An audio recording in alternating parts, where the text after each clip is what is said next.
What's going on, guys? It's Nick here, back with another video. We've got an epic game tonight between the Chargers and the Chiefs, and a pretty good slate of games on Sunday and Monday as well. We learned a lot after 1 week of football, so it should be fun. Break things down, look at every matchup this week. I'll be going over running backs today, wide receivers tomorrow. So sit back, hit the like button, and let's hop into things now. We'll start off with the Thursday night game, and I'll do all positions since obviously we can't go over it tomorrow. It'll already have been played. So we've got Chargers at Chiefs, massive 54.5 point total. Chiefs 4.5 point home favorites. For the running backs, this one's pretty easy. Start Austin Eckler, start Clyde.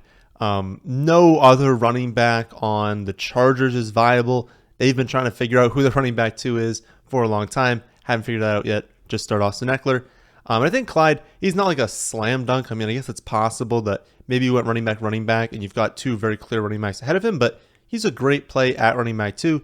His opportunity share numbers don't look elite after 1 week because of the blowout. So the blowout really skewed things there. He was the very clear lead back for Kansas City before they got up by like 30 points, and they let Pacheco kind of run the ball in the fourth quarter, but it was all Clyde. Like, Clyde's clearly their running back 1. He's a great play this week. Again, play Clyde, play Eckler. Don't play any other running backs in this game. For wide receivers, should be a high-scoring game, and so whenever you have a decision that's close between 2 players, you look at it in like rankings, projections, they're very, very close. You want to lean towards the one in the higher total game, so this one being the highest total of the week, one of the highest totals we're going to see all season. If you've got 2 players, lean towards one in this game. I would definitely start Juju. I would definitely start Mike Williams. Both are the lead wide receivers for their respective teams. And since Keenan Allen, at least I'm expecting to be out this week, I'd be pretty surprised if he played. Since he's going to be out, Mike Williams is a very, very massive ceiling. He should be a large part of their game plan. So play those 2. My next favorite behind these 2 is probably Palmer.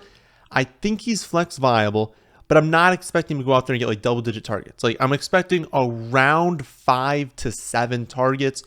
What he does with those will a little bit come down to randomness, but I think a wide receiver in this game environment, catching passes from Justin Herbert, getting 5 to 7 targets is someone that you could legitimately play as maybe your second flex. Maybe if you're only in a league with 2 running back, 2 wide receiver, 1 flex, maybe he doesn't really sneak into there. But if it's your second flex spot, I think that's definitely viable. But again, if you drafted really well, didn't have any busts, don't have any injuries yet, I would say it's more likely than not you probably don't have to go to Palmer this week. For the Kansas City wide receivers, other than Juju, obviously, because remember we're starting Juju, Hardman and MVS are viable, but it's the exact same thing as last week. You got to know if they're boom or bust. So they're probably each going to get around 5 targets. You're just hoping that in one of those targets, either take a screen pass or a deep shot to the house. I would lean towards not playing either of them, but if you have to and you need to capture a little bit of upside, I'm totally fine playing them. Then finally, we have the tight ends. Since obviously you're starting both quarterbacks, you're playing Kelsey every week. Don't have to go over that. Everett is honestly a fine streaming option this week. So he was on the waiver wire table on the website. Definitely someone that if you drafted tight end in, I don't know, the double-digit rounds, you double-dipped late, missed on both, like, he's someone that you probably should have been going after this week. The Chargers are going to have to throw it a ton, and with Keenan Allen being out, that's going to help, the target shares for everyone. I will note, Keenan Allen had like 12% of targets, 11% of targets, so it's like, it wasn't like, Keenan Allen had a 40% target share, now he's gone, everyone rises. Like, Keenan Allen got hurt relatively early in the game, at least before he had a massive target share. I believe he had 6 total targets. So it's not like everyone's going to grab 2 or 3 extra targets, right? There's not going to be that much extra to go around. But while Allen is out, I do think Everett is a solid play. This week, I've projected 4.5 receptions, 45 yards. Doesn't seem like a lot, but given the strength of tight end position, that is the tight end 9.5 PPR scoring. So again, if you need someone, he's good there. I don't think he's going to be someone that in week like 17, 18, like really down the stretch. I guess that's probably a little bit far, but I'm saying like the fantasy playoffs, when everyone is healthy, I don't think he's going to be consistently like the tight end 9. But for right now, I think that's where I would put him, especially in this game environment. On to the Sunday games. First up, kind of a gross one, but an easy one to go over. Panthers at Giants, 43 point total, 2.5 point home favorite to the Giants. Start McCaffrey, start Saquon. We don't need to go over that anymore. Patriots at Steelers up next. This one has seen its total drop. I don't know why it was higher to start. Seen its total drop to 40.5 points. Patriots 1.5 point road favorites, which feels incorrect given how poorly they played in week 1. For the Patriots, Ty Montgomery was placed on the IR, so he's not going to be playing this week. That's obviously a positive for Harris, for Stevenson. We'll see if they activate Pierre Strong. Maybe we get word on that throughout the week. Obviously, Strong would be a pass catching back that would hurt the upside, just like Montgomery did. But I would expect Strong to have a lesser role in the offense than Montgomery. So I'm going into this with the assumption that Strong is activated, but he doesn't really play that much. Maybe just a little bit of passing down work. And that we basically see Stevenson and Harris split the drives 50-50, each operating as a featured running back in their respective drive, and for Stevenson to have slightly more value in the receiving game, just because if they get into a 2-minute drill or they really need to hurry things up, he'll probably be the running back they lean on. So every other drive will alternate between the two. They will be a featured running back during that drive. It kind of depends their total production on how they do in each drive, but then Stevenson will have a little bit more value because of that pass catching role. I think this gives them virtually identical value as flex viable plays this week. It is not a fantastic matchup. They're not going to score a lot of points as a team, so there won't be a ton, or at least on average, there won't be a ton of goal line opportunities. And so I wouldn't feel fantastic about playing either of them as my running back 2, especially given how poorly they played in week 1, at least as like the team. Running backs didn't necessarily play awful, but it was just the team wasn't that good. So I think both are likely to finish in that like running back 28 to 33 range. Going to depend on what you have if you're starting them or not. Steelers comes down to Najee Harris. He said he's playing. I expect him to play. If that happens, you play him. You don't play anyone else. If he happens to be out, which again, we're not expecting, play Jalen Warren. Bucks at Saints up next. We've got another one that needs no real analysis here. 44-point total. Bucks are 2.5 point road favorites. You're starting Fournette. You're starting Alvin Kamara. You could play White. You could play Ingram in super deep formats, but it would need to be a 16-team league with multiple flex spots, and even then, you're probably keeping them on the bench. Next up, we've got an exciting matchup between the Jets and the Browns. So Joe Flacco versus Jacoby Brissett. 40.5 point total. Browns 5.5 point home favorites. For the Jets, Carter acted as the lead running back in week 1, but both running backs were used heavily in the receiving game. Carter had a 16% target share. Hall had a 17.5% target share. Those are massive numbers for a running back, especially 2 running backs on an offense getting that much. And also, the Jets threw the ball 59 times. So that doesn't account for like target share. Like the share is the share, right? The 59 times is not going to happen again. But if they're going to maintain 16 and 17.5% of a target share, that is still a lot of workload, even in a normal week for passing, ranked 13th and 7th among running backs. Even if we expect the total plays to drop, if they can maintain that level of passing game involvement, these two are going to be pretty comparable to Stevenson and Harris as basically guys who you could throw them into the flex spot. I don't love them as running back 2s. As of right now, I have them slightly ahead of Stevenson and Harris as running backs 28 and 30 for Carter and Hall respectively. But again, going to depend on your team. I do think Hall will eventually take over as the lead back, but I'm not expecting that to really happen until the midpoint of the season. For the Browns, relatively easy. Always start Chubb, especially as a home favorite in a game where they're probably going to score a lot of points. Hunt, always viable at running back 2. I would say preferred in the flex, but he's going to have around, 13, 14, maybe 15 touches. Kind of depends on, the game flow there. But, 13, 14 touches, kind of good offensive line, good offense. Like, he's going to be a solid running back 2. Dolphins at Ravens up next. 44.5 point total. 3.5 point home favorites for the Ravens. For the Dolphins, Edmonds had 57% of the rush attempts on the offense and a 13% target share in week 1. That ranks 21st and 21st among running backs, respectively. Mostert actually mixed in far less than I would have imagined. I thought he was going to play more, at least getting more work on early downs. And Edmonds, probably would have had a better game had they not ran only 59 total offensive plays. I feel good about Edmonds this week as a running back too. And honestly, he's the only running back I would trust in this game. I don't think you would really trust anyone else. As I said last week, Baltimore, they want to be a run-first offense, but they don't have Gus. They don't have Dobbins. And maybe Lamar doesn't want to run it as much, not getting that new contract. And so you've got Mike Davis, you've got Kenyon Drake, two players who the team's not going to get behind and, fully trusting in the offense, especially them joining the team late and not being all that talented to begin with. And so I don't think you're starting any, again, running backs on Baltimore. And this is a game that could be a lot more pass heavy than people are expecting. Both teams were way higher than average in pass rate over expectation. Like I said, maybe the Ravens want to lean on Lamar in the passing game if he doesn't want to run it as much and they don't touch the running backs. And then I think Miami was number 1 in pass rate over expectation in week 1. So this could be a much more pass heavy game than people think. And that's going to lean towards, being a Chase Edmonds game as well. So Chase Edmonds, running back 2, no one else. Colts at Jaguars up next. This game has seen its total rise to 47 points. Colts, 4-point road favorites. For those Colts, Jonathan Taylor, start him as always.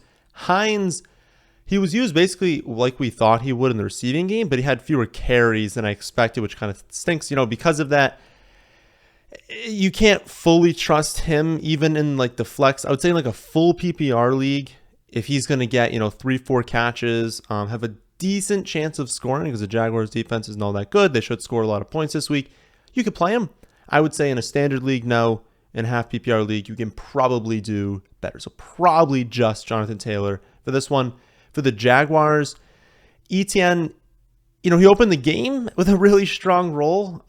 He then dropped a pass. He kind of, I felt like he ran a really good route in the one catch that he had going towards the goal line. And they just kind of went down. It was a little bit weird, but he could have had multiple touchdowns in this game. Didn't have that many touches, but he was used close to the end zone. But he had that horrible drop. He had the fumble. And so he opens with a good roll. Maybe they went a little bit more with Robinson after that kind of happened. But Robinson responded well. He had multiple touchdowns, 65% of the carries, only 5% of the targets. That's the problem with Robinson is he's not going to catch many passes. But he was used at the goal line, caught a goal line touchdown. It'll be interesting to see how this one develops. But we're in dangerous territory for these running backs. There's a world where they shift more of the early down work to Robinson, but don't throw to him. And Etienne still has a strong enough role in the red zone to where they're both good plays, but neither are a must start and neither are all that appealing, especially being on the Jaguars. So I want to see the usage in week 2 before determining their rest of season value. But for this week, I think both of them are flex plays, just a tad, more difficult to trust than we initially expected. I think my lean is Etienne, but I don't feel super strongly about that given how well Robinson played in week 1. But, he's the more explosive player. He needs fewer touches to do better. He's going to be used more in the passing game. And again, he could have had multiple touchdowns in that first game. So we'll see. I really want to see what happens this week. Final 1 o'clock game. Commanders at Lions, 49-point total. Lions, 2.5-point home favorites. For this game, we have 2 definite starts, Swift and Gibson. Just play them. Swift every week. Gibson, at least until Robinson returns, start him every week. Beyond that, you could play Jabal Williams, maybe as your second flex. Wouldn't really want him as running back 2. He's my running back 38 right now. And I would prefer if he had a better option, but if you need him as that second flex spot or if you league with 3 running backs, I think that's fine. Anyone else in this game will get work, but won't be used enough to trust in fantasy. I really think it's Swift and Gibson. Start both. No one else. 4 o'clock games kick off. Seahawks at 49ers. This one has a 42.5-point total. 49ers, 10-point home favorites, though they were 7-point road favorites last week, and they still lost. Elijah Mitchell was on his way to a 100-yard game before getting hurt last week, and so the backfield will now likely be a split between Jeff Wilson, Jordan Mason, and maybe Tyrion Davis-Price. Kind of depends if they choose to activate him. I would personally not start any 49ers running back. Lance will run it plenty. Debo will effectively operate as their lead running back, and then none of the running backs will catch passes. So you're basically hoping one of them gets 10 carries for 40 yards and happens to score a touchdown and get you 6. So, ceiling on these guys feels like 10 to 13 points. I suppose you could play that in the flex running back too if you are desperate. But again, the most likely outcome for a lot of these running backs, no matter who gets the most carries, is like 7 or 8 points. I'm not really all in on that. I think they're just going to concentrate everything on Debo and Ayuk, and then hopefully Kittle plays and they can use him as well.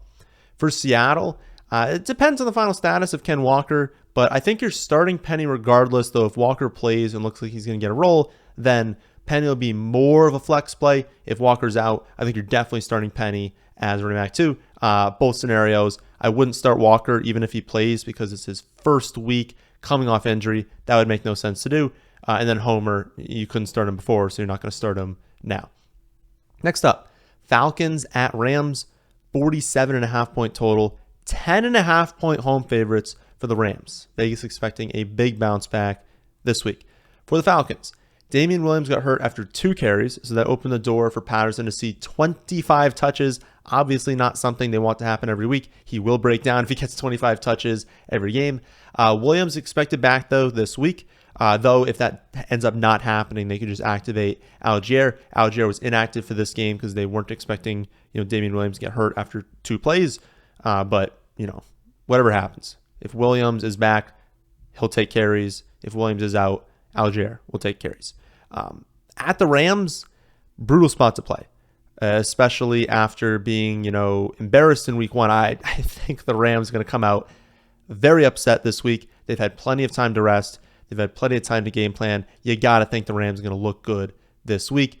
I think you're still playing, regardless of what happens with Williams, Patterson in the flex spot. But don't be surprised if Williams does come back, takes a chunk of the carries like he was going to do, and then you see, Atlanta also ran 71 offensive plays in week 1. Baltimore had the most per game last season, and they didn't even hit that number on average. So Atlanta ran a ton of plays, and the lead back got hurt. That's why Patterson got a ton of touches.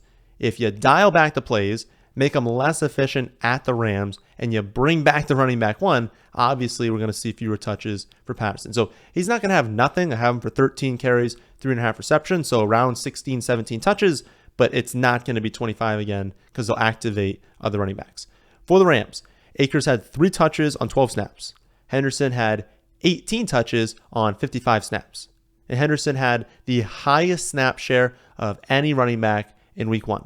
So in a home matchup against the Falcons, as a 2-score favorite, you playing them. Next up, Bengals at Cowboys. This game has a 43.5 point total. Bengals 8.5 point road favorites. Obviously, because Dak is out. That wouldn't be the normal line if they had their quarterback. For the Bengals, Mixon ranked first in percentage team carries, and he had 27 rush attempts to go along with 7 receptions on, I believe it was 9 targets. Obviously, those totals are inflated by playing like a full overtime period, but again, he ranked first in percentage team carries with like 90% of the carries. That is one of the strongest workloads you're ever going to see for running back. It makes him a easy running back 1 every matchup, my running back 4 this week, and if someone has that sort of role, you're not playing any of the backups. For the Cowboys, this is a tough spot. I know they're home, but they're big-time underdogs against a quality defense. They're barely projected to score 17 points. I have them projected under 2 touchdowns. I think Zeke is viable as a flex play since they're probably going to try and lean on him without Dak, but I wouldn't feel great about using either of them. Right now I have Zeke as running back 28, Pollard as the running back 41. So it depends what you have, but if you have options and you don't need to play either, I probably wouldn't. Texans at Broncos is up next. This game has a 46 point total. Broncos 10 point home favorites after being embarrassed by Seattle in week 1. For the Texans, Burkhead handled 54% of the team rush attempts, along with 22% of the targets. That is compared to 42% of the rush attempts for Dameon Pierce and only 3% of the targets. That's not going to continue. They've talked about getting Pierce the ball more. I think just every week you're going to just shift a few touches, a few just opportunities from Burkhead and give them to Pierce. I do not expect Pierce to go out there this week and flip-flop and have the same number of touches that Rex Burkhead had, but it's going to start changing. But given just a brutal matchup in Denver in a game where Denver got embarrassed. They're going to want to come out strong here. I would shy away from either Texans running back this week. Hopefully, honestly, Pierce has a bad game and we can just trade for him in week 3. For the Broncos, the usage was a bit odd. Williams had only 37% of the carries, but a 30% target share, including 11 receptions. That is wild. He was getting dump off after dump off. That's not going to happen every single week. Probably not going to happen again that he has 11 receptions, but it shows his upside in weeks that they're trailing, especially in weeks that, maybe they're trailing and can still score like 24, 27 points in some of these divisional games. Oh my goodness, the upside for Williams is crazy. I still do think Williams takes the lead on the ground, and I have the projection for carries being 50% for Williams, 40% for Gordon, 10% for Wilson. Wilson didn't run as much this week, but I think he's going to a little bit on average. Given their, more than 3 touchdown projection and the matchup, I think that makes Williams an easy top 7 running back play. I think I have him 5th right now, but in that like 5 to 7 range. And then Gordon, honestly, is flex viable given his likelihood of scoring a touchdown, getting a few carries, maybe some targets here and there. Like, it's just a good spot for the running backs. I think you're playing both of them, but Williams is obviously the one you want. Final afternoon game, Cardinals at Raiders. This one should be really fun to watch. 51.5 point total. Raiders 5.5 point home favorites. Cardinals defense is atrocious. I know that, Kansas City is Kansas City, but the Cardinals do not have a good defense.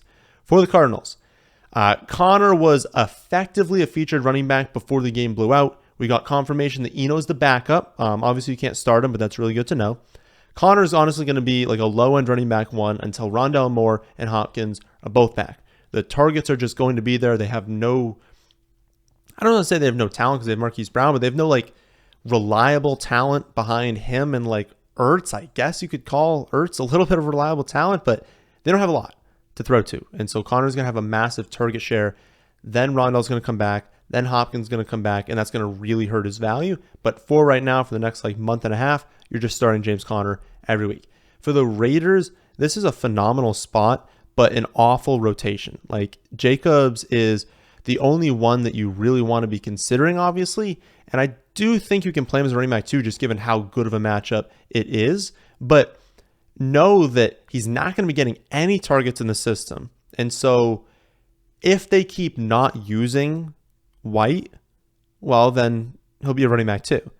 But as soon as they give carries and touches to Zamir White, Jacobs almost becomes unplayable. So hopefully if you have Jacobs, White keeps not getting touches, but as soon as you start seeing them mix him in, it's like almost over for Jacobs. But right now, I think you can play him as a running back too because the matchup is so good. Sunday night game, Bears at Packers, 42.5 point total. Packers 10 point home favorites. They're another team probably going to come out really strong this week. For the Bears, Montgomery was used as a lead back, but I don't trust that that's going to continue long into the future. Herbert looks like the better player, looks like the better running back, not through the air. I think Montgomery will always have those targets, but I think they're going to start shifting more work to Herbert on the ground. So especially in a brutal spot at Lambeau, I don't feel great about either running back. I would prefer to bench both of them. If you have to, though, you can play Montgomery as like a super low end too, or maybe in the flex, but my preference would be to start neither of them. For the Packers, you're starting both running backs, Aaron Jones and A.J. Dillon. Both are going to have really strong roles just when you combine like on the ground and through the air, but really strong roles through the air. And both have extraordinarily high touchdown odds. I just don't see a world where you want to bench either of them, especially as 10 point home favorites. We've got not one, but 2 Monday Night Football games this week. First one, Titans at Bills, kicks off at 7:15 Eastern, so a little bit earlier than usual, has a 49.5 point total. Bills 10 point home favorites. For the Titans, always start Derrick Henry. For the Bills, the carry split was 42% for Singletary, 32% for Moss, 21% for Allen, 5% for Cook. And in the passing game, Moss got 6 targets, Singletary got 2, Cook got 1. And even in a game where they scored 31 points, I believe it was in like the low 30s. Singletary ranks 38th among running backs in half PPR scoring. Moss ranks 51st. I didn't even look at Cook. He's probably in the negatives. He's like, negative infinity for running backs. And again, Cook had a bad game. Obviously not great fumbling on your first snap. Not fantastic. But he's going to be used at some point. They invested a lot in him. He's still a talented back. He's going to be used at least in the receiving game. When that happens, it is very dangerous that like none of these running backs are going to be viable. Like if right now, when they went off and Cook wasn't even playing, you couldn't even really use Singletary or Moss in that game. Now, if slowly each week Cook starts getting more work, like it's over. I mean, you just can't trust any of them. I think you can, given that they're really big home favorites. They have touchdown upside. I think you can start Singletary or Moss in the flex and just hope that they continue not using James Cook, but it's not going to feel good. Final game of the week, the second Monday night game, Vikings at Eagles, 8:30 Eastern kickoff, so a normal kickoff there. Right now, 51-point total, Eagles 2-point home favorites. For the Vikings, always start Dalvin Cook, can't start Madison, he's more of a handcuff. For the Eagles, I think that, this is a good enough spot where Miles Sanders can be trusted as a running back too. They have a fantastic offensive line. Eagles are home favorites. They have the 6th highest projected team total of the week. Like, it's just a good spot for the Eagles.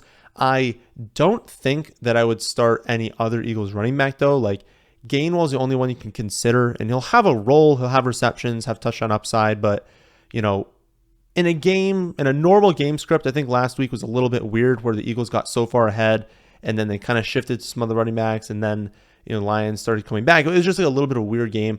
I think in a game that's going to be much, much closer throughout, at least it's going to be likely that happens, I think a little bit more work goes to Miles Sanders, and I just don't think the role for Scott or Gainwell is strong enough to where you're playing them any format. But I would really trust Miles Sanders, the running back, too. So there's a breakdown of every single game this week, at least as far as the running backs are concerned. I'll do the same for wide receivers tomorrow, so make sure you're subscribed so you can see that. And if you want to see my exact rankings for all scoring formats, all position, adjusted for late week news, because that is going to happen every single week, it's on my website, thefantasyfootballadvice.com. Again, I'll be back tomorrow to go over wide receivers. Saturday, to go over my favorite plays of the week.